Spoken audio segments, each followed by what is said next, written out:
He selflessly put his comrades' lives before his own.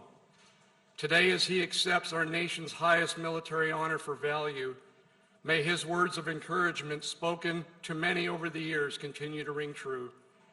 Be proud, but never satisfied. Bless Ralph, his loving and devoted wife of 68 years, Jean, family, fellow Rangers, comrades, and others today in spirit. Lord, let Ralph's life, legacy, and this very medal that is placed around his neck inspire us all in challenging times to lead the way. We thank you for the blessings of freedom and those who serve to preserve and defend it. It is in your majestic and mighty name I pray. Amen.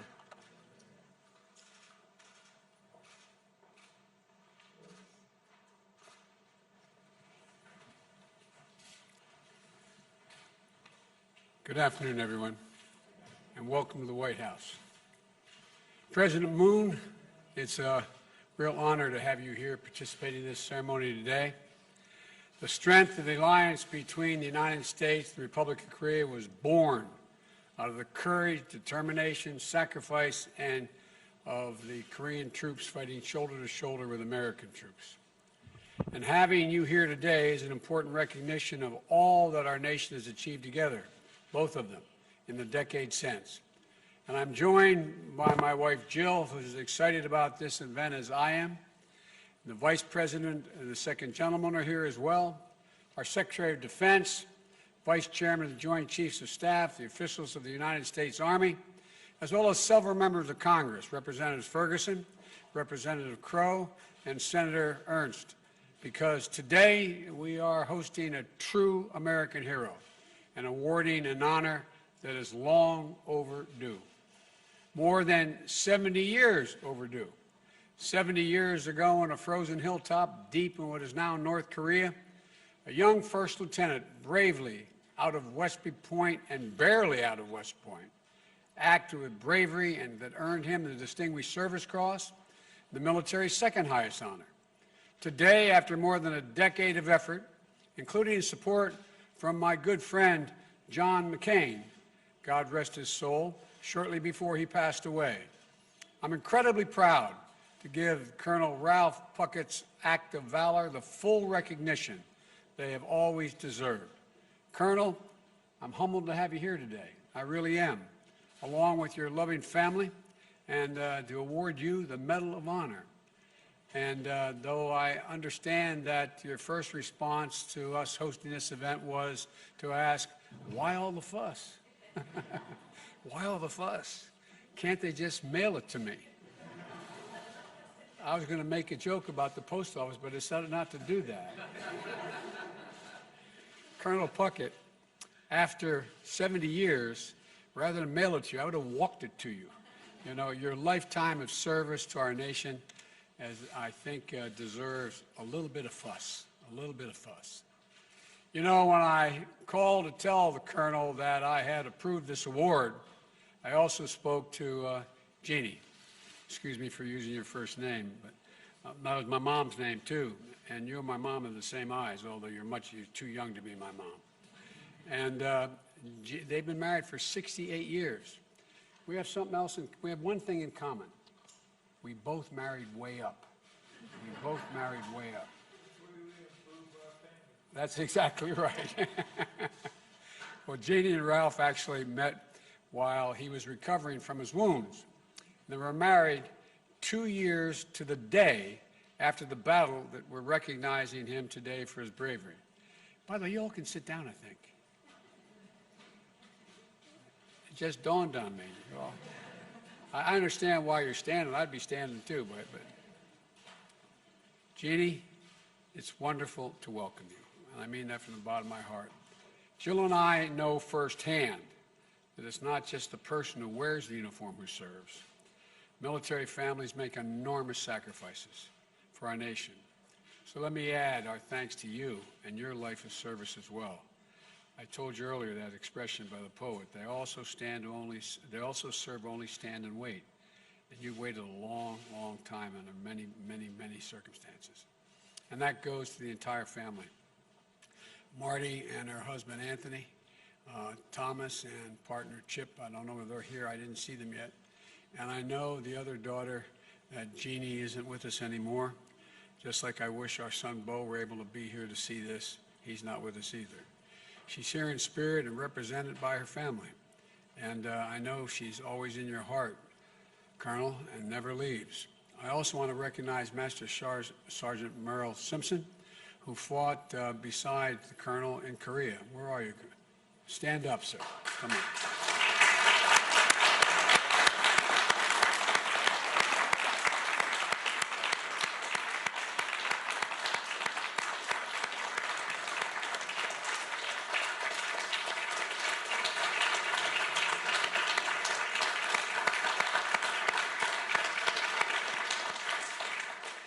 Who made the trip to Washington today to represent all of their fallen brothers from the 8th Army Ranger Company.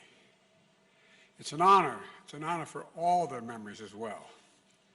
Hill 205 was just 60 miles from the border with China, and then Lieutenant Puckett and the Rangers had their orders to take that hill. As a young officer, Lieutenant Puckett knew that something wasn't quite right. The intelligence briefing indicated that there were 25,000 Chinese troops in the area, outnumbering U.S. and Korean forces 3 to 2. And Lieutenant Puckett, though thought the numbers for the attack didn't align with the basic military doctrine, Lieutenant believed in the fundamentals. It was how he trained his men. It's how he'd handpicked them. Chosen from the ranks of cooks and clerks and mechanics to the first Ranger Company since World War II. Physical conditioning, tactical training, working as a team. Get the basics right, then build from there. But Lieutenant Puckett also believed in being there for the fight.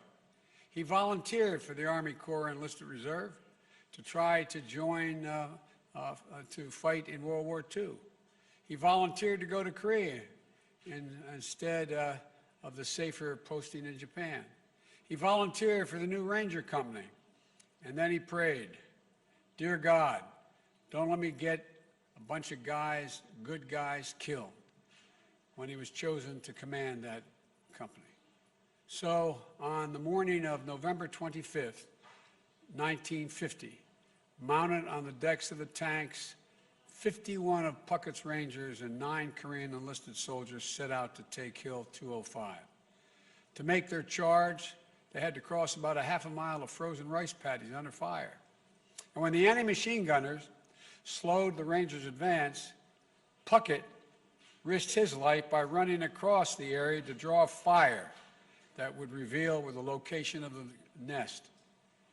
He did it once, he did it again. It took 3 runs, intentionally exposing himself to the enemy to pick off the gunner. Of course, Colonel Puckett had developed a dangerous hobby, as he recounted in his book, of challenging himself to run in front of speeding cars when he was 4 years old.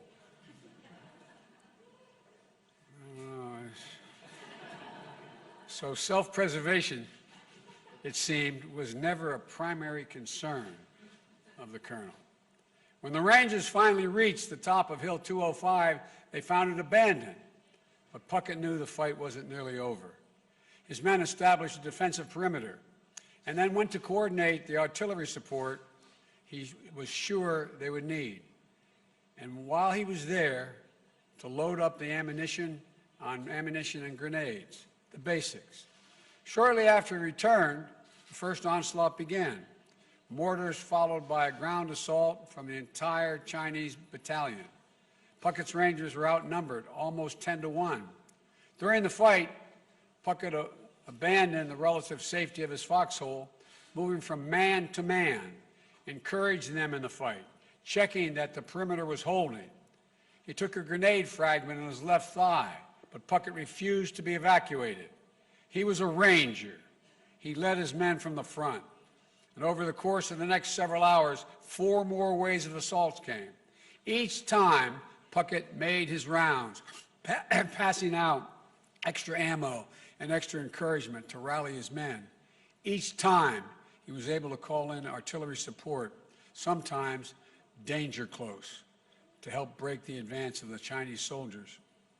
Each time, the Rangers held the hill, pushing the enemy back at times with hand-to-hand fighting. About 2:30 a.m., after more than 4 hours of near nonstop fighting, the sixth wave began. By this time, many Rangers had been killed, and those who were left were exhausted, outnumbered, and dangerously short of ammunition and grenades. Lieutenant Puckett had sustained a second wound, this time in his left shoulder. He had distributed all the ammo to his men, keeping only 8 bullets and a bayonet for himself. For the last time, Puckett called in artillery support, only to be told that the guns were supporting other besieged units. Then, 2 mortar rounds landed directly in Puckett's foxhole, tearing through both his feet and his backside and his left arm and shoulder. Puckett's Rangers had been overwhelmed, and he himself was badly wounded. He ordered one of his men, who found him on the ground, to leave him behind. But that's not the Ranger creed. A private ran for help, and soon 2 other Rangers charged back up the hill, fighting off advancing Chinese soldiers, retrieving their commander. They had to drag him down the hill, with Lieutenant Puckett reminding them and himself that he could take the pain. Quote, "I'm a Ranger." Before his men loaded him on a tank to evacuate, Lieutenant Puckett called for one final barrage on Hill 205, and the 8th Army unloaded artillery, while phosphorus on the Rangers' former position. They did not hold the hill, but the Rangers extracted a high price.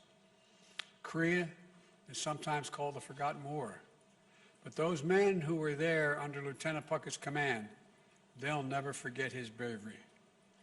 They never forget that he was right by their side throughout every minute of it.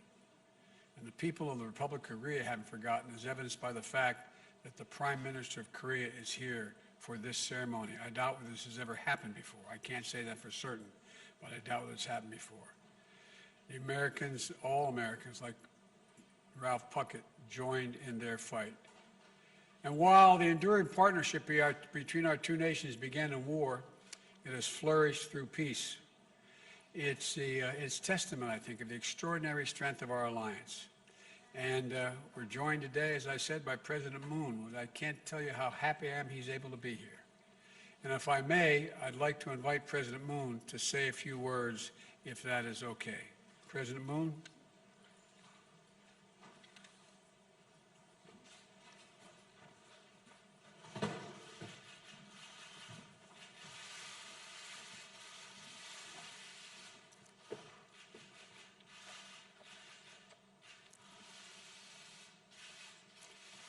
바이든 대통령님 감사합니다. 바이든 대통령님의 초청으로 랄프 파켓 예비역 대령의 명예훈장 수여식에 함께할 수 있게 되어 매우 뜻깊습니다. 명예훈장 성훈식에 외국 정상이 참석한 것은 처음이라고 하니 대한민국 대통령으로서 큰 영광이자 기쁨입니다. Mr. President, thank you for your words. I find it truly meaningful to join the Medal of Honor presentation ceremony for Colonel Ralph Puckett, Jr., U.S. Army retired, upon President Biden's invitation. I learned that I'm the first foreign leader to ever attend a ceremony of such kind. As President of the Republic of Korea, it is a great honor and pleasure. 랄프 푸켓 예비역 대령님은 한국 전쟁의 영웅입니다. 대령님은 2055 고지 전투를 비롯한 수많은 전투에서 초인적인 용기와 리더십으로 끝까지 임무를 완수하셨습니다. 대령님과 미 8군 레이저 중대 장병들을 비롯한 참전 용사들의 희생으로 한국은 자유와 민주주의를 꽃피울 수 있었습니다. Colonel Puckett is a true hero of the Korean War. With extraordinary valor and leadership, he completed missions till the very end, defending Hill 205 and fighting many more battles requiring equal valiance. Without the sacrifice of veterans, including Colonel Puckett and the 8th Army Range Company, freedom and democracy we enjoy today couldn't have blossomed in Korea. 푸켓 대령님은 아까 제게 당시 한국은 모든 것이 파괴되어 있었다고 말씀하셨습니다. 그렇습니다. 한국은 전쟁의 폐허에서 다시 일어섰습니다. 한국의 평화와 자유를 함께 지켜준 미국 참전 용사들의 그 힘으로 한국은 폐허에서 다시 일어나 오늘의 번영을 이룰 수 있었습니다. Earlier, Colonel Puckett told me that when he was in Korea during the Korean War, it was absolutely destroyed. That was true. But from the ashes of the Korean War, we rose, we came back. And that was thanks to the Korean War veterans who fought for Korea's peace and freedom. And now, thanks to their support and efforts, we are enjoying prosperity. 한국 국민들을 대표하여 깊은 감사와 존경을 표합니다. 한국 국민들은 참전 용사들을 통해 자유와 평화를 향해 전진하는 위대한 미국의 정신을 보았습니다. 참전 용사들의 용기와 희생, 우정을 영원히 기억할 것입니다. On behalf of the Korean people, I express deep gratitude and respect to them. Through the war veterans, the Korean people saw a great soul of America that marches toward freedom and peace. Their acts of gallantry, sacrifice, and friendship will forever be remembered. 영웅들의 피로 맺어진 한미동맹은 한반도를 넘어 평화와 번영의 핵심 축이 되었습니다. 랄프 퍼켓 대령님과 용사들은 한미동맹의 단단한 연결고리입니다. 오랫동안 건강하게 우리 곁에 머물러 주시길 기원합니다. 감사합니다. The Rock-US alliance, forged in blood of heroes, has become a linchpin of peace and prosperity on the Korean Peninsula and beyond. Colonel Puckett and his fellow warriors are a link that strongly binds Korea and the U.S. together. I pray that they stay with us in good health for a long time. Thank you very much.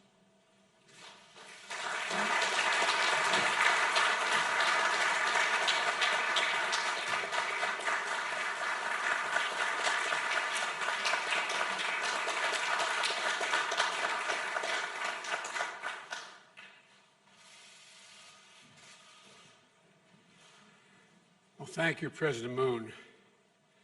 Now, I'd be remiss if I didn't note that Ralph Puckett's service to our nation did not end in the Korean War. It did not end after his service in the Vietnam War, where he earned a second Distinguished Service Cross, 2 Silver Stars, 2 Brown Stars with V for Valor, and add to that, during his service, 5 Purple Hearts for injuries suffered in combat. And it didn't end. After his retirement from active duty, or his induction into the Ranger Hall of Fame, it didn't end there either. When he served as the honorary colonel for the 75th Ranger Regiment, where he'd helped a new generation of Rangers during their training missions. Even now, you can find him out at Fort Benning, cheering on the Rangers and letting them know he's there with them. Over his career, he mentored countless young people. He's always believed that all that mattered to be a Ranger was if you had the guts and the brains. That the standard he applied when he picked his first Ranger unit in Korea. In an army that had only recently been integrated, he chose, with his team included a Black, a Latino, and Asian American members. My mother would say, God love you, man.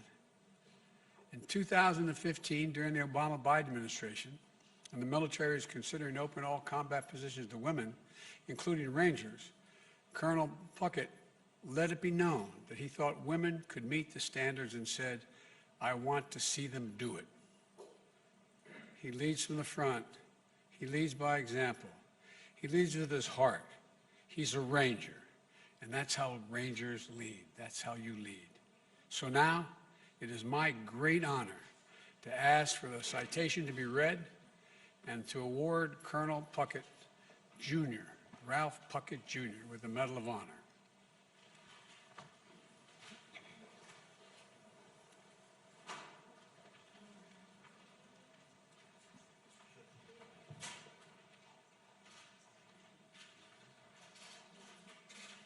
President of the United States of America, authorized by Act of Congress, March 3, 1863, has awarded, in the name of Congress, the Medal of Honor to First Lieutenant Ralph Puckett, Jr., United States Army, for conspicuous gallantry and intrepidity at the risk of his life above and beyond the call of duty. First Lieutenant Ralph Puckett, Jr. distinguished himself by acts of gallantry and intrepidity above and beyond the call of duty while serving as the commander, 8th U.S. Army Ranger Company during the period of 25 November 1950 through 26 November 1950 in Korea. As his unit commenced a daylight attack on Hill 205, the enemy directed mortar, machine gun, and small arms fire against the advancing force. To obtain fire, First Lieutenant Puckett mounted the closest tank, exposing himself to the deadly enemy fire. Leaping from the tank, he shouted words of encouragement to his men and began to lead the Rangers in the attack. Almost immediately, enemy fire threatened the success of the attack by pinning down one platoon.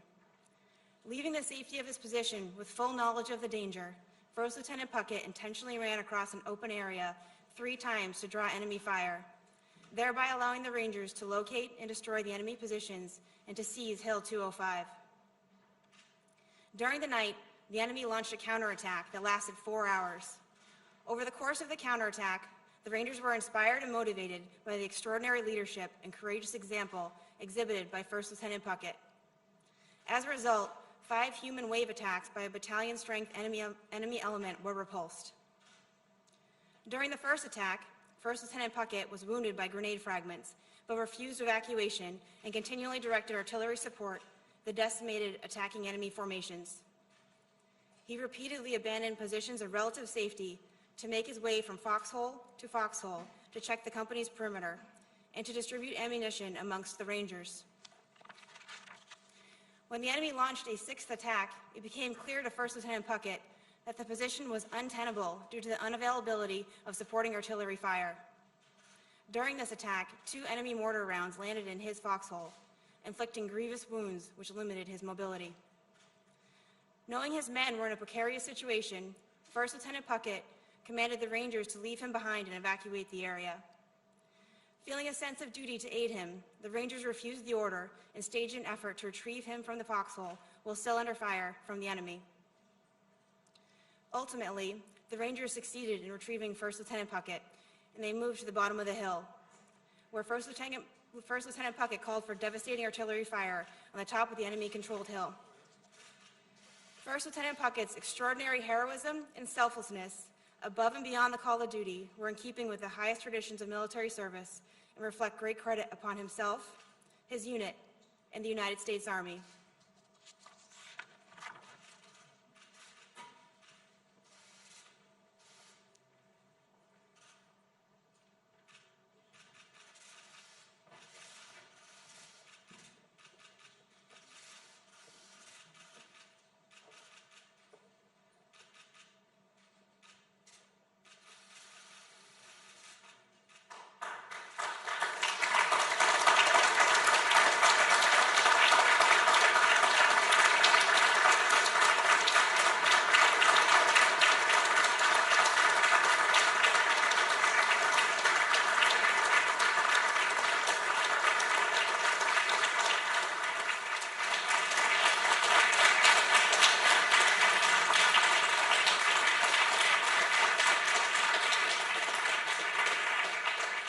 Let me invite the family up. Come on, get the family up here.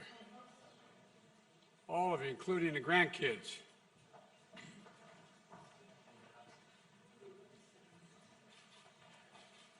Hey, Jack, how you doing?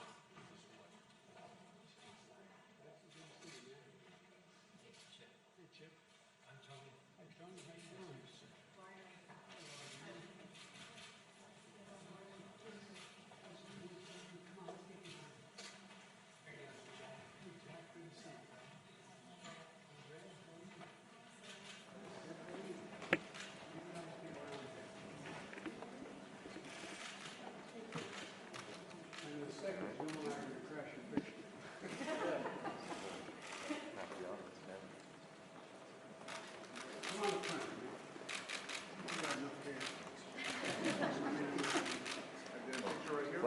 Flash.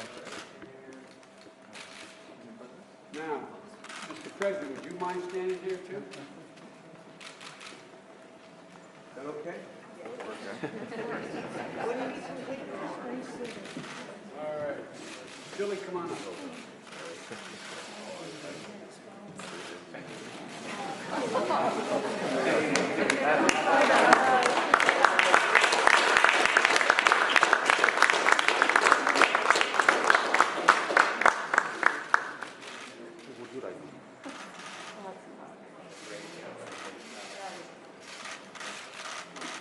Okay?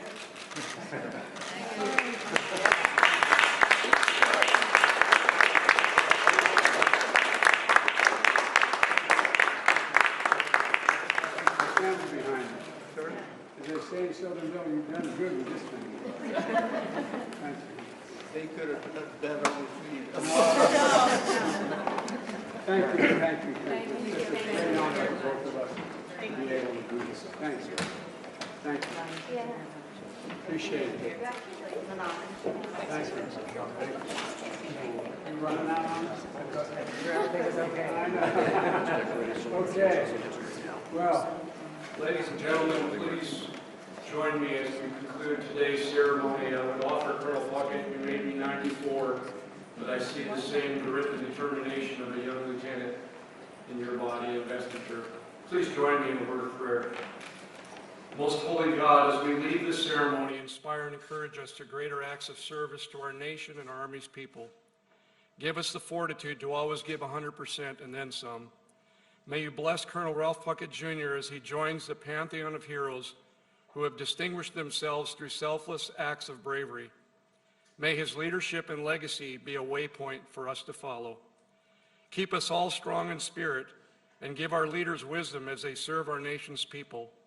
Bless and protect our armed forces as they preserve our precious freedoms. Keep the lamp of liberty burning bright on the United States of America, our allies around the world as well. I ask these things in your most blessed and holy name. Amen. military protocol. Come on up and say hi.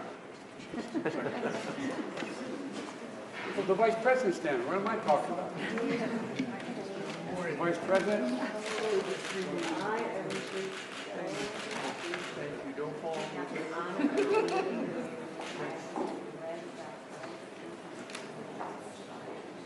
I made you do it. Well, I bought it. Thank you. It's such an honor. Okay. Thank you. Thank you. And say hello to a warrior himself and agreed to be Secretary of Defense.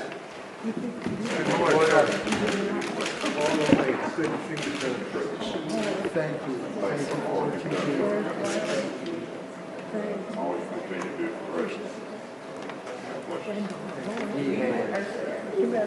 Come on, big guy, get up. Put you two guys together, you may start a war.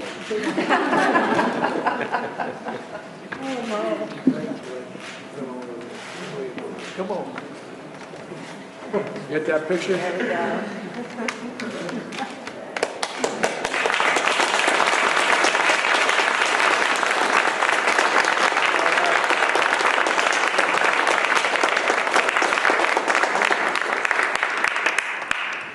Maybe if there's time, we can walk out that maybe the generals may come back and say hi, or we will. If not, okay. All right.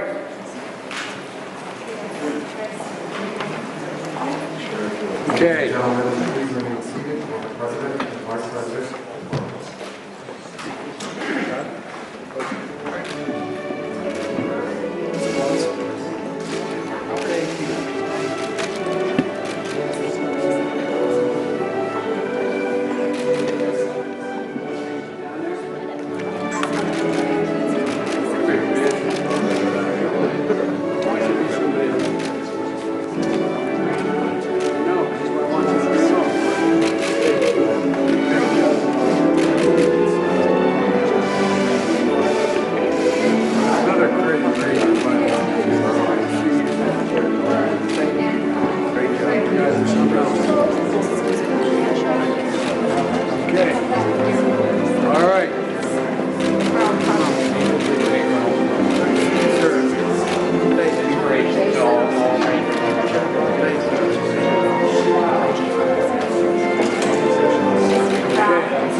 We'll see you. Thank you. Remember, I'm going to sit with you.